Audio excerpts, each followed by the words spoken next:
Good morning and welcome to Behind the Screen. I am JM, and this is a show where we hang out, we talk about games, board games, role-playing games, card games, video games, miniature games, things that bring us joy, things that are fun, things that inspire beauty. And today we're talking about something that I've been pondering for the last couple of weeks as both of my campaigns that I was running kind of came to an end. And first of all, to Tink and Grom and John, good to see all of you. So I run a lot of games. And what do I mean by a lot of games? Well, on average, I have 3 standing weekly games, a 4th weekly game that oscillates between myself and John Doom running on a Friday night, and then a couple of monthly games kind of scattered hither and thither throughout my schedule. So I'm running games for 7 or 8 to 12 hours a week.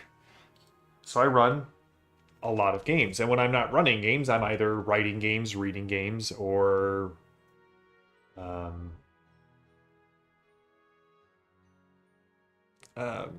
planning my games. So when games come to an end, I don't really worry about it as much because I have more games that are on my shelf that I want to keep running. How many players, given an estimate, do you think you've murdered in my lifetime? John, I mean, just Ben alone, probably 30.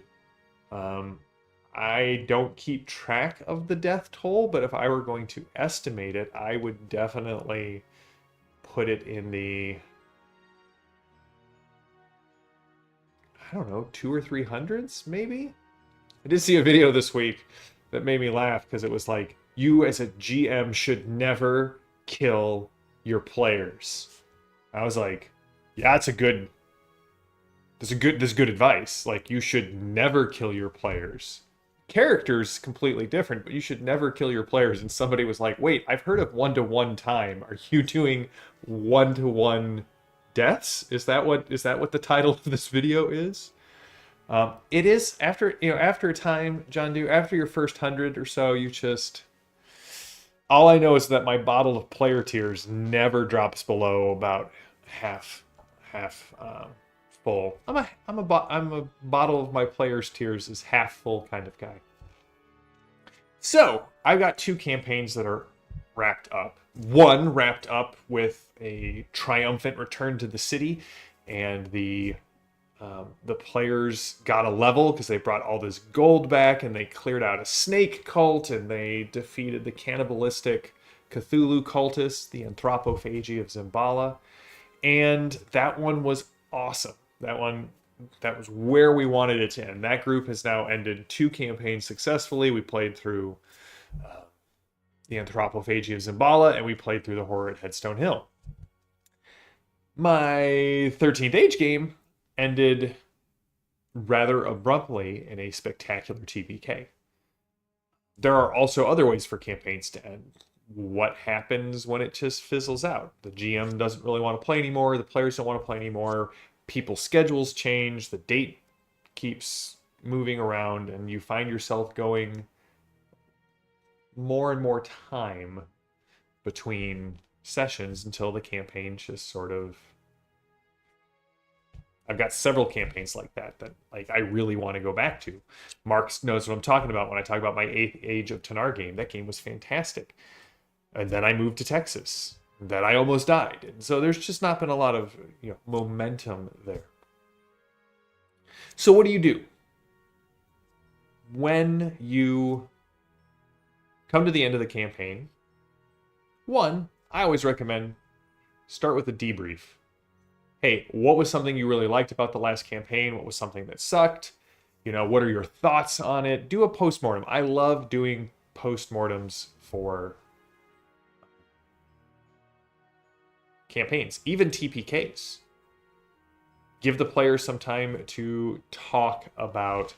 Nice, John Doom. You can give yourself a GM Benny for Friday's game. let the players kind of talk through it, have a hangout. And so I typically do my session Omega and my session Zero kind of at the same time. We hang out, we talk about the old campaign, we talk about, what happened, what would have happened in the TPK scenario, why the TPK happened. I think I mentioned this last time, that I was talking with Rob, one of the designers of 13th Age, and I said, yeah, I had a TPK with my party this week. And he's like, oh man, was it a Hydra? I was like, yeah, it was a Hydra. And he had just pulled that monster out of his hat because he knew that monster was one of the pernicious ones that was not balanced very well in first edition. Why do I say first edition? We're going to take a second to plug. Later today, and I will make sure that Tink spreads the word far and wide, 13th Age 2nd Edition Kickstarter is going live, and I am so excited about this. I've been working with Rob. Rob and Jonathan have been doing all of the design work. I've just been helping with playtest notes and data as I've been able. I've seen the covers. They look spectacular. I'm going to have Rob and Jonathan on Beyond the Table this month, where we're going to talk about everything from 3rd and 4th Edition D&D to 13th Age 1 and 2 to Over the Edge, which is Jonathan's really bizarre game, and Everway. I'd love to talk with him about Everway. So that's going live later today. And another friend of the show, Star Anvil Studios, their Kickstarter has 18 days to go, and they are almost at $30,000. At $25,000, I am now on the hook to write a adventure for the Secret World, which I'm very excited about. Yes, John, that is before Infinity. I will run you I'll run a first or second edition 13th Age one shot for you. We'll get a iconic 13th Age game. Get Tink and Mark and you and a couple others to jump in and do a one shot. I will be running 13th Age Glorantha at ChupacabraCon next week, and which is, I think, my favorite version of 13th Age. Don't tell Rob and Jonathan that. So, do a postmortem. Talk about the campaign. Let each player talk about their highlights, ask questions. As the GM, unless your very next campaign is a direct lead-in from this previous one, in which case, which I've done, and it can get convoluted, don't ask her too many questions if you feel they'll spoil the new campaign. But, otherwise, take the screen down, let the players run around in the notes. And then just move right into your session zero. Personally, I enjoy, one or two one-shots between campaigns. It's like a palate cleanser. So I ran Alien last week for the 13th Age group, which seemed like an odd choice for the group to pick because they'd just gone through a TPK and they, craved more death. And tonight I'm running one of my favorite horror RPGs, Shadows of Estrin. Another company that's got a Kickstarter going on right now that's doing incredibly well. Art is amazing. If you like horror RPGs and beautiful artwork, go check on Shadows of Estrin on Kickstarter right now. Do a couple of one-shots. Now here's the secret. If you're one of those people, and I am not, cards on the table, this is not me, but I hear you exist. I hear you exist because I see the comments online where you're like, I would love to play Savage Worlds if only my group would try something besides 5th edition Dungeons & Dragons. Here is the secret. This is your time. This is your time to say, hey guys, I have the next D&D campaign set up. I just need a couple more weeks. I would love to run a single one-shot adventure for you in Savage Worlds, Ascendant, Shadows of Estrin. Like, we're not committing to playing a whole campaign. I just need another week, and it's something I've wanted to try, so I'd love to just run this for you. And one of the best things about Savage Worlds is that all of their GM screens come with short little adventures. No, Tink, I think he was talking about the artwork for Shadows of Estrin. which you have seen a lot of the artwork for. So for me, this lets me try something out. And the other thing is, it's no commitment on your players. You're going to show up, you're going to give them pre-gens, a rules explanation, and promise to be done in a single night and go back to their campaign that they love the next week. But what you've done is actually very subversive. You've introduced them to a new game style. You've introduced them to a new setting, and you've introduced them to a new rule set. You do that once and get buy-in between campaigns. Oh, well then, Mark and Molly can't make it tonight. You guys want to do another one-shot from Deadlands, that thing that we played at the start of the campaign? Get a couple of more of those in there, and by the end of your next campaign, you could probably say, hey guys, I'd like to run a Deadlands campaign. You guys want to give it a shot? We've played a couple of one-shots. You know the system. Go for it. Oh, John. Thanks. I'm not entirely certain that's a one-shot, but I'm really proud of that adventure and can't wait to see it in person. Grom says his regular online group usually rotates GMs. The one-shots aren't quite as needed, although they're a great filler. Yeah, no, 100%. If you got a group that rotates GMs, hopefully you have a group that's also willing to rotate game systems. So yeah, that's kind of my process. We're in the process of making new characters for new games. My Tuesday group after this week is going to be playtesting the Dragon Kings role-playing game coming out from Strange Owl next year.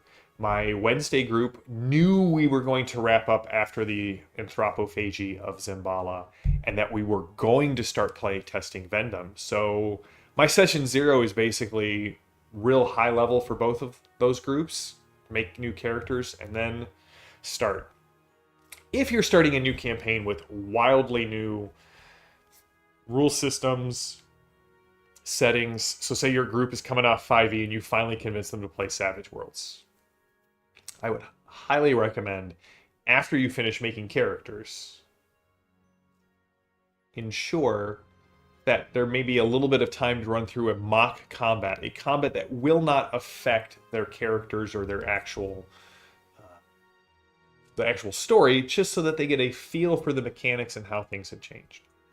Also, for these postmortems or session zeros, I recommend snacks and drinks and handouts and character sheets. As much of the offloading on the players that you can share, that's great.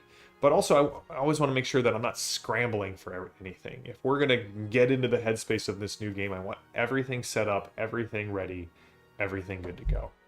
So, that's my advice for getting a new campaign started up with an old group.